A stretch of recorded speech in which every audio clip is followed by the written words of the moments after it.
ನಾವು ಚಿಂತನೆಯಲ್ಲಿ ಕೇಳ್ತಾ ಇದ್ವಿ, ಮನಯೇವ ಮನುಷ್ಯಾಣಂ ಕಾರಣಂ ಬಂಧ ಮೋಕ್ಷಯೋ. ಮನಸ್ಸು ಮಾಡಿದರೆ ಒಳ್ಳೆಯವನಾಗಬಹುದು, ಮನಸ್ಸು ಮಾಡಿದರೆ ಕೆಟ್ಟವನಾಗಬಹುದು.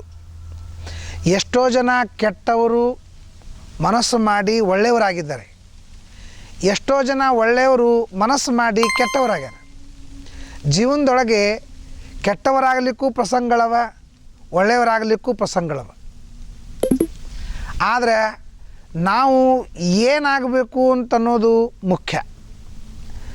ಕೆಟ್ಟವರಾದ ಮೇಲೂ ಸಾಯುವುದೇ, ಒಳ್ಳೆಯವರಾದ ಮೇಲೂ ಸಾಯುವುದೇ. ಆದರೆ ಕೆಟ್ಟವರಾಗಿ ಸಾಯೋರು ಭಾಳ ಮಂದಿ ಇದ್ದಾರೆ, ಒಳ್ಳೆಯವರಾಗಿ ಸಾಯೋರು ಭಾಳ ಕಮ್ಮಿ ಇದ್ದಾರೆ. ಅದಕ್ಕೆ ಸಾಮಾನ್ಯವಾಗಿ ಒಳ್ಳೆಯವರಾಗಬೇಕು ಅಂತಲ್ಲಿಕ್ಕೆ ಮನಸ್ಸು ಮಾಡಬೇಕೇ ಹೊರತು ಕೆಟ್ಟವರಾಗಬೇಕು ಅಂತಲ್ಲಿಕ್ಕೆ ಮನಸ್ಸು ಮಾಡಬಾರ್ದು. ಕೆಟ್ಟವರಾಗಬೇಕು ಅಂತಲ್ಲಿಕ್ಕೆ ಯಾರ ಶಿಕ್ಷಣ ಬೇಕಾಗಿಲ್ಲ, ಯಾರು ನಮಗೆ ಕಲಿಸ್ಕೊಡ್ಬೇಕಾಗಿಲ್ಲ. ಆದರೆ ಒಳ್ಳೆಯವರಾಗಲಿಕ್ಕೆ ನಾವು ಕಲ್ಕೋಬೇಕಾಗ್ತದೆ. ಅದಕ್ಕೆ ನಾವು ಜಗತ್ತಿನ ಎಲ್ಲ ಜಡ ಪದಾರ್ಥಗಳಿಂದ ಅಥವಾ ಚೇತನ ಪದಾರ್ಥಗಳಿಂದ ಕಲಿಬಹುದು ಅಂತ. ಅದಕ್ಕೆ ಒಂದು ಪಾರಿವಾಳದಿಂದ ಏನು ಕಲ್ತಿ ಅಂತ ಒಂದು ಭಾಗವತದೊಳಗೆ ಬರ್ತದೆ. ಪಾರಿವಾಳನೂ ಗುರುನೇ. ಏನು ಅಂದರೆ ಅತಿ ಸ್ನೇಹ ಮಾಡಬಾರ್ದು, ಅತಿ ಸರ್ವತ್ರ ವರ್ಜಯ. ಅಂದರೆ ಸ್ನೇಹ ಮಾಡಬೇಕು, ಭಾವನಾ ಇರಬೇಕು, ಬಹಳ ಹಚ್ಕೋಬೇಕು. ಆದರೆ ಅತಿ ಅಂತನ್ನೋದು ಇರಬಾರ್ದು. ಅತಿ ಸರ್ವತ್ರ ವರ್ಜಯ. ಅತಿ ತಿನ್ನಬಾರ್ದು, ಅತಿ ಮಾತಾಡಬಾರ್ದು, ಅತಿ ಮೌನ ಇರಬಾರ್ದು, ಅತಿ ತಿಳ್ಕೋಬಾರ್ದು, ಅತಿ ಶ್ರೀಮಂತ ಆಗಬಾರ್ದು. ಎಲ್ಲ ಅತಿ ಅತಿ ಅತಿ ಅತಿ ಅತಿ ಬಡವಾಗಬಾರ್ದು, ಅತಿ ಒಳ್ಳೆಯವರಾಗಬಾರ್ದು, ಅತಿ ಕೆಟ್ಟವರಾಗಬಾರ್ದು, ಅತಿ ಕ್ಷಮ ಮಾಡಬಾರ್ದು, ಅತಿ ಸ್ಟ್ರಿಕ್ಟ್ ಇರಬಾರ್ದು. ಏನು ಅತಿ ಸರ್ವತ್ರ ವರ್ಜಯ. ಒಂದು ಕಡೆಗೆ ಮಾತ್ರ ಅತಿ ಇದ್ದರೆ ಏನು ಡೇಂಜರ್ ಅಲ್ಲ, ಎಲ್ಲ ಕಡೆಗೂ ಅತಿ ಇದ್ರೆ ಡೇಂಜರ್. ಅದು ಎಲ್ಲೇ ವಿವೇಕ, ತಿಳುವಳಿಕೆ ಅತಿ ಆದರೆ ಬಾಧಕಲ್ಲ. ತಿಳುವಳಿಕೆ ಬಿಟ್ಟು ಉಳಿದೆಲ್ಲ ಅತಿ ಆದರೆ ಬಾಧಕ. ಅದಕ್ಕಾಗಿ ನಾವು ಅತಿ ಸ್ನೇಹವನ್ನು ಮಾಡಬಾರ್ದು ಅಂತ ಅನ್ನೋದನ್ನು ಕಪೋತದಿಂದ ಕಲ್ತಿದ್ದೇನೆ ಅಂತ. ಅದಕ್ಕೆ ಹೇಳ್ತಾರೆ, ನಾತಿ ಸ್ನೇಹ ಕಾರ್ಯ. ಸ್ನೇಹ ಕುಟುಂಬ ಅಂತನ್ನೋದು ಅತೀ ಸ್ನೇಹವನ್ನು ಮಾಡತಕ್ಕಂಥ ಪ್ರಸಂಗ ಇರುತ್ತದೆ. ಸ್ನೇಹ ಮತ್ತು ಮೋಹ ಇವೆರಡರೊಳಗೆ ವ್ಯತ್ಯಾಸ ಇದೆ.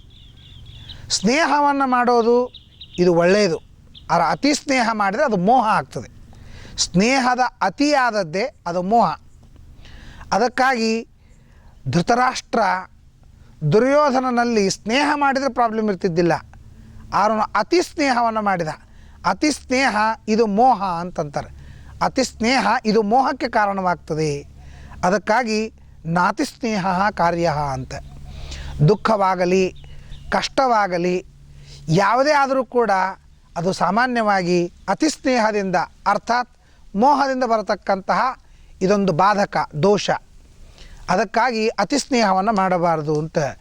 ಜೀವನದೊಳಗೆ ಸಾಮಾನ್ಯವಾಗಿ ಒಬ್ಬರಲ್ಲಿ ಆದರೂ ನಾವು ಅತಿ ಸ್ನೇಹ, ಕೆಲವರು ದುಡ್ಡಿನಲ್ಲಿ ಅತಿ ಸ್ನೇಹ ಮಾಡ್ತಾರೆ, ಕೆಲವರು ಮಕ್ಕಳಲ್ಲಿ ಅತಿ ಸ್ನೇಹವನ್ನು ಮಾಡ್ತಾರೆ, ಕೆಲವರು ಹೆಂಡತಿಯಲ್ಲಿ ಅತಿ ಸ್ನೇಹವನ್ನು ಮಾಡ್ತಾರೆ, ಕೆಲವರು ಅಧಿಕಾರದ ಮೇಲೆ ಬಹಳ ಸ್ನೇಹವನ್ನು ಮಾಡ್ತಾರೆ. ಆದರೆ ಯಾವುದೋ ಒಂದು ವಸ್ತುವಿನಲ್ಲಿ ಸ್ನೇಹವನ್ನು ಮಾಡಿ ಆ ಸ್ನೇಹದಿಂದ ಹಾಳಾಗ್ತಾರೆ. ಅದಕ್ಕಾಗಿ ಅತಿ ಸ್ನೇಹ ಅಂತನ್ನೋದು ಬಾಧಕ. ಹಾಲು ಕುಡಿಯಬೇಕು, ಆದರೆ ಹಾಲು ಆರೋಗ್ಯಕ್ಕೆ ಬಹಳ ಒಳ್ಳೆಯದು.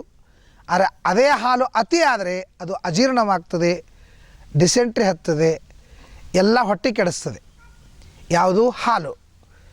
ಔಷಧ ಸ್ವಲ್ಪ ತಗೋಬೇಕು, ಎಷ್ಟು ತೊಗೋಬೇಕು ಅಷ್ಟೇ ತೊಗೋಬೇಕು.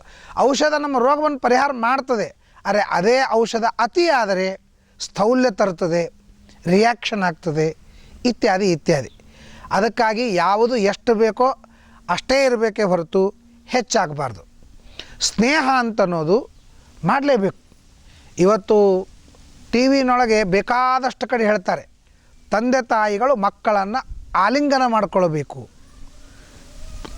ತಾಯಿ ತಂದೆಗಳು ಮಕ್ಕಳನ್ನು ಎಷ್ಟು ಆಲಿಂಗನ ಮಾಡ್ಕೊಳ್ತಾರೆ, ಅಪ್ಪಗೊಳ್ತಾರೆ, ಅಷ್ಟು ಮಕ್ಕಳು ಎಲ್ಲ ರೀತಿಯಿಂದಲೂ ಸರ್ವಾಂಗೀಣವಾಗಿ ಬೆಳೀತಾರೆ. ಇವತ್ತು ಅದು ಇಲ್ಲ. ಸ್ಟ್ರಿಕ್ಟ್ಲಿ ಮಕ್ಕಳು ದೂರ, ತಾಯಿ ದೂರ. ತಾಯಿ ತಂದೆ ತಾಯಿಗಳು ಆಫೀಸಿಗೆ ಹೋಗಿ ಕೆಲಸ ಮಾಡೋದು, ಆರ ಮಕ್ಕಳು ಮಾತ್ರ ಯಾರೋ ಒಬ್ಬರ ಹತ್ರ ಬೆಳೆಯೋದು, ಯಾರೋ ಆಲಿಂಗನ ಮಾಡ್ಕೊಳ್ಳೋದು ಇದೆಲ್ಲ ಇಲ್ಲ. ಅದಕ್ಕೆ ತಂದೆ ತಾಯಿಗಳು ಮಕ್ಕಳನ್ನು ಆಲಿಂಗನ ಮಾಡ್ಕೊಳ್ರಿ ಅಂತಂತಾರೆ.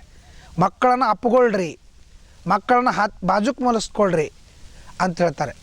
ಈಗ ಹಾಲು ಕುಡಿಸ್ಬೇಕಾದರೂ ಕೂಡ ಈ ಬಾಟ್ಲಿ ಹಾಲಿನೊಳಗೆ ಆ ಒಂದು ರಸ ಇರೋದಿಲ್ಲ. ತಾಯಿ ಹಾಲೊಳಗೆ ಒಂದು ಹಳದಿ ರಸ ಇರ್ತದೆ. ತಾಯಿ ಹಾಲೊಳಗೇನು ಹಳದಿ ರಸ ಇರ್ತದೆ, ಆ ಹಳದಿ ರಸ ಮಕ್ಕಳ ಸರ್ವಾಂಗೀಣ ಬೆಳವಣಿಗೆ ಕಾರಣವಾಗ್ತದೆ. ಅದಕ್ಕೆ ನೀವು ತಾಯಿ ಹಾಲೇ ಕುಡಿಬೇಕು ಮಕ್ಕಳು, ಹೊರತು ಈ ಬಾಟ್ಲಿ ಹಾಲು ಕುಡಿಬಾರ್ದು ಅಂತ ಇವತ್ತು ಪ್ರತಿಯೊಂದು ಆರೋಗ್ಯದ ಈ ಕಾರ್ಯಕ್ರಮದೊಳಗೆ ನಾವು ಟಿ ವಿ ಮುಖಾಂತರವಾಗಿ ಕೇಳ್ತಾ ಇರುವಾಗ ಇದನ್ನು ಕೇಳ್ತೀವಿ. ಅದಕ್ಕೆ ಎಷ್ಟು ಸ್ನೇಹ ಬೇಕು. ಸ್ನೇಹ ಇಲ್ಲ ಅಂದರೆ ಮಕ್ಕಳು ಬೆಳೀಲಿಕ್ಕೆ ಸಾಧ್ಯವಿಲ್ಲ. ಗಿಡಗಳಾಗಲಿ ಮಕ್ಕಳಾಗಲಿ ಸ್ನೇಹ ಇದ್ದಾಗ ಬೆಳಿತವೆ. ಗಿಡಗಳಿಗೆ ನಾವು ಸ್ನೇಹ ಮಾಡದೇ ಇದ್ದರೆ ಆ ಗಿಡಗಳು ಬೆಳೆಯಂಗಿಲ್ಲ, ಬಾಡಿ ಹೋಗಿಬಿಡ್ತವೆ. ಮಕ್ಕಳ ಮೇಲೆ ಸ್ನೇಹ ಮಾಡದೇ ಇದ್ದರೆ ಮಕ್ಕಳು ಬೆಳೆಯಂಗಿಲ್ಲ, ಎಲ್ಲ ಮಂದಾಗಿಬಿಡ್ತವೆ. ಅದಕ್ಕಾಗಿ ಇವುಗಳ ಬೆಳವಣಿಗೆಗೆ ಸ್ನೇಹ ಕಾರಣ. ಆದರೆ ಸ್ನೇಹ ಇದು ಅತಿ ಆಗಬಾರ್ದು. ಅತಿ ಸ್ನೇಹ ಇದು ಮೋಹ ಅಂತ ಕರೀತಾರೆ. ಭಾಳ ಸ್ನೇಹ ಮಾಡ್ಲಿಕ್ಕತ್ರ ಅವು ಮಕ್ಕಳು ಕೆಡ್ತಾವೆ. ನಾವು ಮಕ್ಕಳು ತಪ್ಪಿದ್ರೆ ಅದು ತಪ್ಪ ಅಂತ ಒಪ್ಪಂಗಿಲ್ಲ. ಯಾರಾದರೂ ತಪ್ಪು ಮಾಡ್ಯಾರ ಅಂತ ಹೇಳಿದ್ರೆ ನಾವು ಅದನ್ನು ಒಪ್ಪಲಾರ್ದೇನೆ ಅವರಿಗೆ ಬೈದು ಬಿಡ್ತೀವಿ. ಮಕ್ಕಳು ತಪ್ಪು ಮಾಡ್ದಂಗೆ ತಿದ್ದುಕೊಳ್ತಾ ಹೋಗ್ತೀವಿ. ಆಗ ಮಕ್ಕಳೆಲ್ಲ ಕೆಟ್ಟು ಹೋಗ್ಬಿಡ್ತವೆ. ಯಾಕೆ? ಇದು ಅತಿ ಸ್ನೇಹದ ಪರಿಣಾಮ. ಅತಿ ಸ್ನೇಹದಿಂದ ಮಕ್ಕಳಿಗೂ ಹಾನಿ, ನಮಗೂ ಹಾನಿ, ಎಲ್ಲರಿಗೂ ಹಾನಿ. ಆದ್ದರಿಂದ ಅತಿ ಸ್ನೇಹವನ್ನು ಸರ್ವಥಾ ಮಾಡಲಿಕ್ಕೆ ಹೋಗಬಾರ್ದು. ನಾತಿ ಸ್ನೇಹ ಕಾರ್ಯ ಅಂತ ಇವತ್ತಿನ ಕಾಲದೊಳಗೆ. ನಿನ್ನೆ ಮೊನ್ನೆ ಒಂದು ಟಿ ವಿನಲ್ಲಿ ಒಂದು ಕಾರ್ಯಕ್ರಮವನ್ನು ನೋಡಿದೆ. ಒಬ್ಬ ಹುಡುಗಿ ನಪಾಸು ಆದದ್ದಕ್ಕೋ ಅಥವಾ ಕಾಪಿ ಮಾಡಿದ್ದಕ್ಕೋ ಶಿಕ್ಷಕರು ಬೈದರು, ಏನೋ ಹೊಡೆದ್ರು, ಏನೋ ಆಯಿತು. ಆಕೆ ವಿಷ ತೊಗೊಂಡು ಸತ್ಲು, ದೊಡ್ಡ ರಾದ್ದ ಅಂತಾಯ್ತು. ಹಾಗಾದ್ರೆ ಇವತ್ತು ಬೈಲಿಕ್ಕಿಲ್ಲ, ಹೊಡಿಲಿಕ್ಕಿಲ್ಲ, ಶಿಕ್ಷಾ ಕೊಡಲಿಕ್ಕಿಲ್ಲ. ನಾವು ಅವರಿಗೆ ಶಿಕ್ಷಣ ಕೊಡಬೇಕು ಅಂದರೆ ಶಿಕ್ಷಾ ಕೊಡಲಾರ್ದೇನೆ ಶಿಕ್ಷಣ ಕೊಡುವುದು ಅಂದರೆ ಹೆಂಗೆ ಸಾಧ್ಯ ಇದೆ? ಕೊಡಬೇಕು, ಅತಿ ಆಗಬಾರ್ದು. ಕಾರಣ ಏನು? ಶಿಕ್ಷಣ ಅಂತಂಬೋದು, ಶಿಕ್ಷಾ ಅಂತ ಅನ್ನೋದು ಅತಿ ಆಗಬಾರ್ದು. ಅದಕ್ಕಾಗೇ ಶಾಸ್ತ್ರದಲ್ಲಿ ಏನು ಹೇಳ್ತಾರೆ ಅಂದರೆ, ಮಕ್ಕಳಿಗೆ ಮತ್ತು ಹೆಂಡತಿಗೆ ನಮಗಿಂತ ಸೇವಕರಿಗೆ ಶಿಕ್ಷಾ ಕೊಡಬೇಕು, ಆದರೆ ಪೆಟ್ಟು ಹತ್ತಬಾರ್ದು ಅಂತಂತ. ನಾವು ಒಂದು ಸಲ ಹೊಡೆದಾಗ ಇನ್ನೊಮ್ಮೆ ನಾವು ಹೊಡಿತೇವೆ ಅಂತ ಅನ್ನೋ ಅಂಜಿಕೆ ಮಕ್ಕಳಿಗಿರಬೇಕೇ ಹೊರತು ನಾವು ಜೋರಾಗಿ ಹೊಡೆದು ಗಾಯ ಮಾಡಿ ಆ ಮಕ್ಕಳಿಗೆ ಹಿಂಸೆ ಆಗುವಂಗೆ ಅಥವಾ ಸ್ಟೂಡೆಂಟ್ಗಳಿಗೆ ಹಿಂಸೆ ಆಗುವಂಗೆ ನಾವು ಮಾಡಲಿಕ್ಕಿಲ್ಲ. ಅದು ಬಾಧಕವಾಗ್ತದೆ. ಅದಕ್ಕಾಗಿ ಅತಿ ಶಿಕ್ಷಾ ಅಂತ ಅನ್ನೋದು ಕಾರಣವಲ್ಲ. ಶಿಕ್ಷಾನೇ ಕೊಡಲಾರ್ದೇನೆ ಶಿಕ್ಷಣ ಕೊಡಲಿಕ್ಕೂ ಸಾಧ್ಯವಿಲ್ಲ. ಆ ರೀತಿಯಾಗಿ ಸ್ನೇಹನೂ ಕೂಡ ಅದೇ ರೀತಿಯಾಗಿ ಸ್ನೇಹ ಮಾಡಲಾರ್ದೇನೆ ಇವತ್ತು ಮಕ್ಕಳನ್ನು ಬೆಳೆಸಿದ್ದಕ್ಕೆ ಮಕ್ಕಳೆಲ್ಲ ಎಷ್ಟು ದಾರಿ ಕೆಟ್ಟು ಹೋಗಿಬಿಟ್ಟಾರೆ.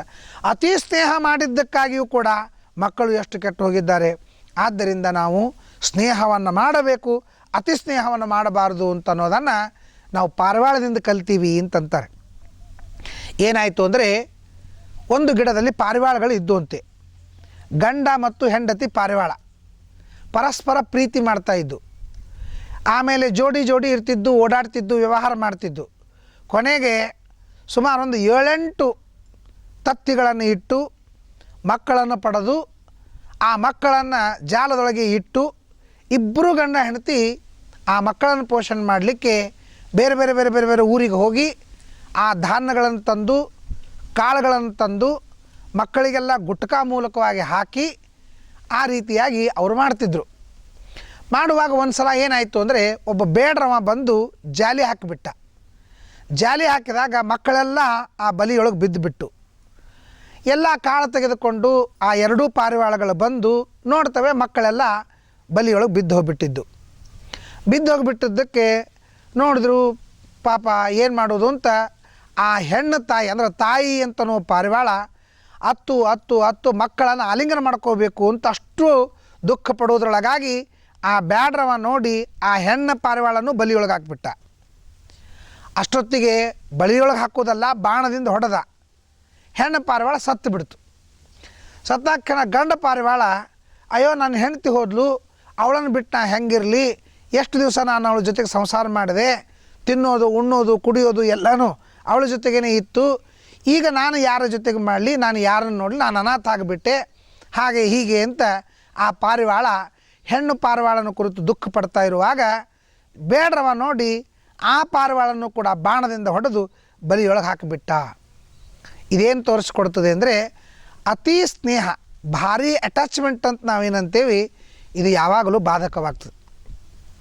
ಈ ದೃಷ್ಟಿಯಿಂದಲೇ ಇವತ್ತು ಹುಡುಗ ಹುಡುಗಿ ಪ್ರೀತಿ ಪ್ರೇಮ ಅಂತ ಅನ್ಕೋತ ಬಹಳ ಅಟ್ಯಾಚ್ಮೆಂಟ್ ಇಟ್ಟುಕೊಂಡು ಆಮೇಲೆ ಅದು ಸಕ್ಸಸ್ಫುಲ್ ಆಗಲಾರ್ದೇನೆ ಡ್ಯಾಮ್ದೊಳಗೆ ಬಿದ್ದು ಸಾಯೋದು, ವಿಷ ತೆಗೆದುಕೊಂಡು ಸಾಯೋದು, ಅಥವಾ ಉರಿ ಹಚ್ಚಿಕೊಂಡು ಸುಯಿಸೈಡ್ ಮಾಡ್ಕೊಳ್ಳೋದು, ಈ ತರಹದ ನಾನಾ ತರಹದ ಅನರ್ಥವನ್ನು ಮಾಡ್ಕೊಳ್ಳಿಕ್ಕೆ ಕಾರಣ ಏನು ಅಂತಂದರೆ ಬಹಳ ಹಚ್ಕೊಳ್ಳೋದು ಅಂತಂತಾರೆ. ಬಹಳ ಹಚ್ಕೊಳ್ಳೋದು ಒಳ್ಳೆಯದಲ್ಲ, ಇದು ಬಾಧಕ ಅಂತನ್ನೋದು. ಆದರೆ ದೇವರನ್ನು ಭಾಳ ಹಚ್ಕೊಳ್ಳೋದು ಭಾಳ ಒಳ್ಳೆಯದು. ಆದರೆ ದೇವರನ್ನು ಬಿಟ್ಟು ಉಳಿದ ಕಡೆಗೆ ನಾವು ಭಾಳ ಹಚ್ಚಿಕೊಂಡ್ರೆ ಅದು ಭಾಳ ಬಾಧಕ ಅಂತನ್ನೋದನ್ನು ಪಾರಿವಾಳದಿಂದ ಕಲ್ತಿದ್ದೇವೆ.